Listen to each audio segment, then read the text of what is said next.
Nós cumprimentamos a todos com a paz do Senhor Jesus. Sejam bem-vindos a mais um episódio deste programa, cujo tema é O Chamado do Servo.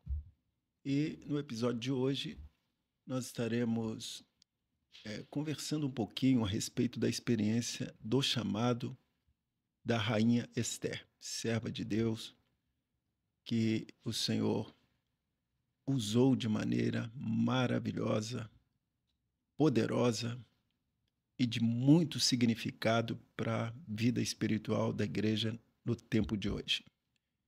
E para darmos início a esse episódio, nós temos à mesa aqui alguns companheiros que participarão conosco na meditação dessa experiência gloriosa. Estamos à mesa aqui, primeiramente, com o pastor Pedro, que veio lá de Muriaé, Zona da Mata, para participar conosco, né? É uma alegria tê-lo aqui, pastor. Seja Amém. bem-vindo, né? Também Deus estou muito feliz aqui de compartilhar com os irmãos esse momento e com certeza vai ser uma experiência para todos nós. Glória a Deus. Seja bem-vindo. Também o pastor Alonso, né? E também veio lá do sul de Minas. Seja bem-vindo, pastor Alonso. Obrigado, uma alegria, todos a paz do Senhor Jesus. Amém. Pastor Miguel, que sempre está conosco aí, né? Aqui da grande BH, como eu, somos daqui. Glória a Deus por isso. A todos a paz do Senhor. Meus queridos, o texto que nós vamos ler está em Esther, capítulo 4, versículo 14. Porque se de todo te calares nesse tempo, socorro e livramento de outra parte virá para os judeus. Mas tu e a casa de teus pais perecereis. E quem sabe se para tal tempo como este chegaste a este reino? Então temos aqui uma experiência de uma jovem que foi chamada pelo Senhor para um grande projeto, uma grande obra que no seu tempo ali ela precisava de fazer uma intervenção na presença do rei, porque havia um juízo do próprio rei sobre o povo de Israel, sobre o povo hebreu, sobre o povo de Deus. Mas Deus queria dar o livramento, queria dar a salvação. E para Deus operar esta grande salvação, ele sempre contou com um fiel. Sempre Deus usa um fiel para realizar a sua obra. Isso é muito interessante, né? Às vezes Deus usa homens, às vezes Deus usa criança homem, criança menina. Deus usa moças, usa mulheres. Então, Deus usa as pessoas que Ele quer. Mas Ele usa e o nome dele é sempre honrado e glorificado quando a pessoa entende o chamado e coloca em prática aquilo pelo qual o Senhor nos chamou. E nós vamos então entender um pouquinho quem era Esther. Vamos pedir ao pastor Pedro Paulo, né, que comente para nós o tempo que Esther viveu, quem ela era, quem era ela, né, e todo o contexto histórico da vida de Esther. Então, pastor Kleber, o livro de Esther se passa durante um período do reinado de Assuero, 486 a 465 a.C., e muitos judeus foram exilados em Babilônia. Com a conquista persa, Ciro permitiu que alguns judeus retornassem a Jerusalém, mas muitos permaneceram na diáspora, vivendo em cidades como Suzã, a capital persa, onde Esther esteve ali. Esther e seu primo Mardoqueu pertenciam a esta comunidade judaica exilada, vivendo como uma minoria. A capital Suzã era ali o centro administrativo e cultural, onde diferentes povos coexistiam, né, sob o governo persa, e era relativamente tolerante às práticas religiosas e culturais dos povos subjugados, desde que eles respeitassem a autoridade do rei. Os judeus na diáspora, eles enfrentaram desafios para manter a sua identidade cultural, religiosa, em uma conexão pagã, né? É o que havia ali. Por isso, a perseguição de Amã. A ascensão de Esther como rainha, ela era uma judia ali num harém real e reflete a complexidade da operação de Deus em favor do seu povo em um ambiente estrangeiro. Muito bem. Você falou de Amã, né? Sim, Que é um dos personagens aí que foi o grande opositor, né, do povo de Deus e junto ao rei, né? Um acusador, um acusador. né, que trouxe ali um grande prejuízo, né? Uma Sim. grande dificuldade, uma grande luta. Mas é bom a gente saber que se Deus é por nós, quem será contra nós? Glória Né? a Jesus. Deus tinha um projeto ali na vida do povo e quando Deus age a favor da igreja, por isso que é importante a gente ficar do lado certo, né? Então, se nós estamos do lado da igreja, fiel, temos um general que governa a igreja, que protege a igreja, que dirige a igreja, que sustenta a igreja, né? E Amã, ele era, dentro do reino, ele era poderoso. Mas maior é o que está conosco, né? Glória a Deus por Glória isso. a Deus. Muito bem. Mas os companheiros têm aí a nos informar. Acho que é interessante, nesse momento, Kleber, dividir os personagens, né? Esther, ela é tipologia da igreja fiel. Amã é o opositor, mas tem um personagem muito nobre aí, que é Mardoqueu. Glória a Deus. Mardoqueu era primo de Esther e depois se tornou o pai adotivo dela também, quando ela veio a ficar órfã, né, de pai e mãe. E uma coisa muito interessante é esse texto que foi lido aí, que eu acho maravilhoso, que diz assim: se de todo te calares. O Senhor Jesus, em um determinado momento, ele disse aos discípulos assim: se estes se calarem, as próprias pedras clamarão. Esther foi chamada por Deus para um momento muito específico do povo de Israel. Era um momento de perseguição, era um momento que o opositor estava numa posição de destaque, as acusações e os julgamentos já estavam prontos, só faltava matar. Era um momento de desespero. E Mardoqueu, tipo do Espírito Santo, fala assim: Esther, você tem que se posicionar nessa hora. Glória a Deus. Você não pode ficar caladinha, porque o ficar calado é o ficar confortável. Quando está calado, você está ali acomodado. Ela estava lá no palácio, como bem disse o pastor, uma vida cheia de regalias, mas ela ficar caladinha ali seria muito confortável e todo mundo morrer. E Mardoqueu fala assim: olha, Esther, se você se calar, o socorro vai vir de outra parte, porque maior, como você disse, é o Senhor. O Senhor vai prover o socorro, mas ele, para esse tempo, e aí ele diz assim: quem sabe se para tal tempo como esse chegasse ao reino. Então, há duas coisas aqui. Ela não podia se calar e o tempo é muito importante. O pastor Gedeuti tem uma frase que ele dizia assim: a igreja é mestra, ou seja, a igreja é apta para ensinar algo se ela discerne o tempo profético que ela vive. O entendimento do momento profético é muito especial. Esther, conduzida por Mardoqueu, numa palavra do Espírito Santo, é alertada para aquele momento profético. E era um momento profético que o mal estava ganhando força, mas havia um Deus que queria operar livramento. Então, o grande destaque para nós, como igreja, é que nós também vivemos um momento profético. Um momento profético, há uma multiplicação da iniquidade, do mal, e a igreja não está calada. Ela tem um compromisso de anunciar Jesus, de anunciar a palavra, e principalmente, como está em Apocalipse, o Espírito e a esposa dizem: vem. É tempo de anunciar este momento profético. Amém. Que nós vivemos. Pastor Alonso, agora tem uma consideração aqui importante, que ela foi convocada, né, por Mardoqueu, aqui na figura do Espírito Santo, só que é sempre aquele detalhe que nós temos comentado, né? O chamado ele é imperativo, Isso. não tem como você rejeitar. Nós só temos um caminho, aceitar.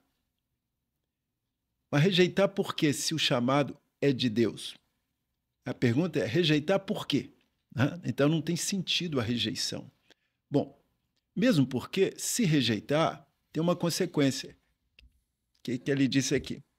Porque se de todo te calares, Deus vai dar livramento de qualquer maneira. Eu me lembro quando a obra começou, o Senhor mostrou o seguinte, o Senhor não vai levantar outra obra, a obra é essa. Mas se nós não quisermos, ele levanta outro povo. Sim. Mas a obra vai continuar. Então, de alguma maneira, Deus vai dar livramento, e ia dar livramento para os judeus. Agora, olha a palavra que Mardoqueu deu para Esther. Mas tu e a tua casa perecereis. Então, nós temos um chamado para uma grande salvação, na qual nós também estamos inseridos. Né? Deus vai salvar muitos, mas a nossa salvação, ela também está condicionada a atender a voz do Espírito Santo. E atender a voz do Espírito Santo é um privilégio, né? Porque ele vem acompanhado de promessa, vem acompanhado de salvação e vem acompanhado, acima de tudo, da vitória, né? Porque se é Deus que falou, quem que pode desfazer o que Deus disse que vai acontecer? Então isso é muito rico, né? Maravilhoso. Muito bom. Glória a Deus. Muito bem, pastor Miguel. O que é que nós temos mais para aprender sobre Esther aqui?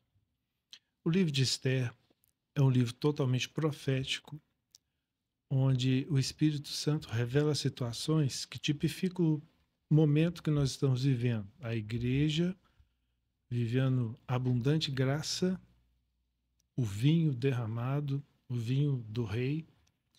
E quando inicia o livro, fala desse governo, desse reinado que tinha conquistado muitas coisas para os seus servos, e a palavra fala o 3º ano do seu reinado.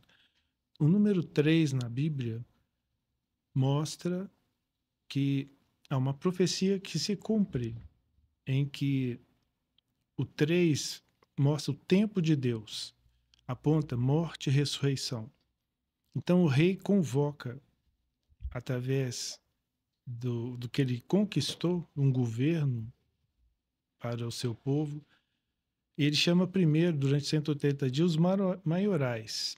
Então, o livro de Esther mostra as 3 dispensações. O Velho Testamento mostra o ministério de Jesus e depois mostra o momento que nós estamos vivendo agora, que é o tempo da igreja. No início, o Espírito Santo era para os profetas. Era apenas, Deus falava através daqueles servos que ele confiava. Jesus veio trazer o evangelho e depois entra o período da igreja. Jesus morre, ressuscita, então 3 dias, tudo isso. O reino que ele trouxe, um reino próspero, em que haveria agora não mais o Espírito Santo apenas na voz de um profeta, mas derramado sobre todos. Então nós vemos isso. Durante 180 dias, os grandes. Jesus trouxe o evangelho. O rei fez um convite a todo o povo, já é para todos. E do que fosse maior até o menor, por 7 dias, no pátio do jardim do Palácio Real. Então, a igreja vive esse momento. 7 dias, o tempo da igreja, o período da graça, e que vai se falando que havia ali uma situação que o rei tinha preparado, tapeçarias de ouro, tapeçarias de pano branco, vasos de ouro, e os vasos eram diferentes. Mas um detalhe, havia muito vinho real, que o rei estava alegre. O final disso tudo, nós vamos chegar em que esse período todo do reinado próspero haveria um casamento. Aí é outro momento profético. Mas quem queria casar com o rei? Havia Esther, que, dentro do que os pastores já falaram, obedeceu àquele que a orientou, que não deixou perder a herança, apesar de estar em um lugar distante de Jerusalém, ela cumpriu tudo aquilo que Mardoqueu ensinou. Esther foi ouvindo, então ela se transformou em formosa, ela se transformou em diferente. Quando a rainha Vasti, que tipifica a igreja infiel, negou o banquete real, o momento agora do momento de muito vinho, ela negou. Há uma igreja que não quer a bênção do Espírito Santo, não tem compromisso com o reino e com a bênção do Espírito Santo, não é obediente à voz do Espírito Santo. Mas houve aquela que foi preparada, humilde, que atendeu ao chamado e que no momento difícil, igual foi comentado aqui, havia um jugo de morte para o povo, ela se prontificou.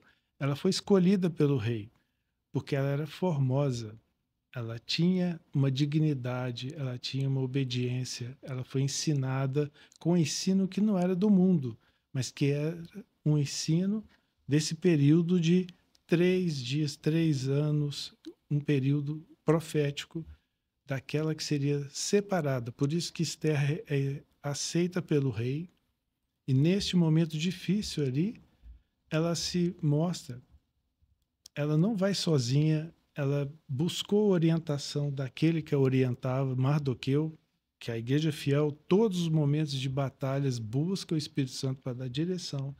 Então Esther tipificou profeticamente a igreja corpo de Cristo. O que ela fez?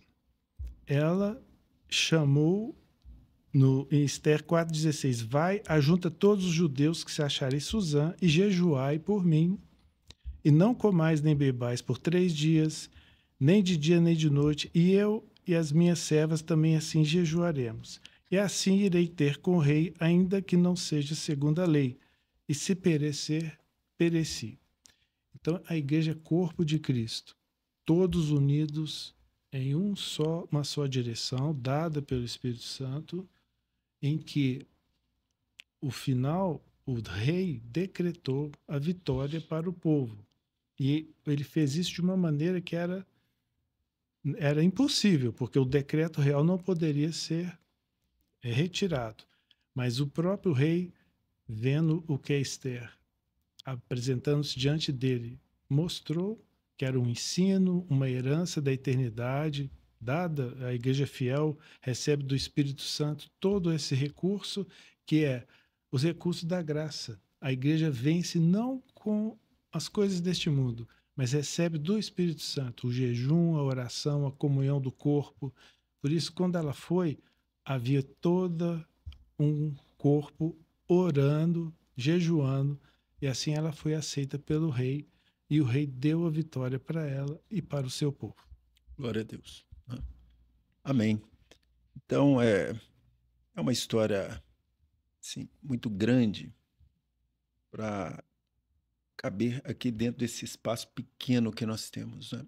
Então, nós fizemos apenas uma abordagem bem superficial dos fatos principais em que Esther, atendendo ao pedido de Mardoqueu, figura do Espírito Santo, entrou diante do rei e mudou a sentença de morte para a preservação da vida de todos os judeus, incluindo ela, né? Então, isto é para nós notório que em momentos que muitos passam, às vezes de grande adversidade, de grandes desafios, de grandes lutas que o homem passa, de um modo geral, né? E a igreja não é diferente. Só que a igreja pode contar com o Espírito Santo. E qual que foi o caminho que o pastor Miguel colocou aqui muito bem? Olha, todos agora vamos jejuar, né? Usar os meios de graça e vamos orar. E quando o povo jejuou e orou, Deus interviu e deu o livramento. Então, a igreja tem essa arma maravilhosa que se chama jejum. Jejum acompanhado de oração, humilhação aos pés do Senhor, do que pode. E aí, aquilo que nós não podemos, Deus pode. Né? E Deus tanto pôde quanto fez, e o povo recebeu a grande salvação. Glória a Deus por isso. A comunhão da igreja, orando, alegrando com os que se alegram, chorando com os que choram, buscando no Espírito Santo a solução, a direção de tudo, e o Senhor sempre dá a vitória para aqueles que estão em comunhão.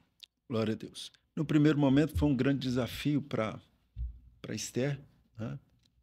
E como é para todos nós, mas veja que no primeiro momento ela teve dificuldade, né? Então não é simples para ninguém no primeiro momento, mas o ensino de Esther é que a nossa obediência vai trazer como resultado vitória certa. Então é aqui que nós vamos entender, na obediência ao chamado, a direção do Espírito Santo na figura de Mardoqueu. Glória a Deus. Amã, a figura do opositor, foi derrotado, né? Foi enforcado, mas o povo recebeu a salvação. Aleluia. E você que nos ouve, que participa conosco desse programa, tenha certeza disso. Se ouvir a voz de Deus, como diz a palavra, não endureçais o vosso coração. Né? Então, o chamado não é para a derrota, o chamado é para a vitória. A vitória de um reino que permanece para sempre. O reino, como os companheiros colocaram aqui, era uma fortaleza, mas o reino do Senhor Jesus, ele é o Rei dos Reis, o Senhor dos Senhores. Louvado seja o nome do Senhor. Tem um texto na palavra que diz assim: elevo os meus olhos para os montes, de onde me virá o socorro? O meu socorro vem do Senhor que fez os céus e a terra. E o povo testificou disso. Você que está nos ouvindo, o seu socorro está no Senhor. Você precisa de socorro, passando por um momento difícil, Jesus é o socorro para a sua alma. Aleluia. É Ele quem pode te socorrer. Glória a Deus. Bendito seja o nome do Senhor.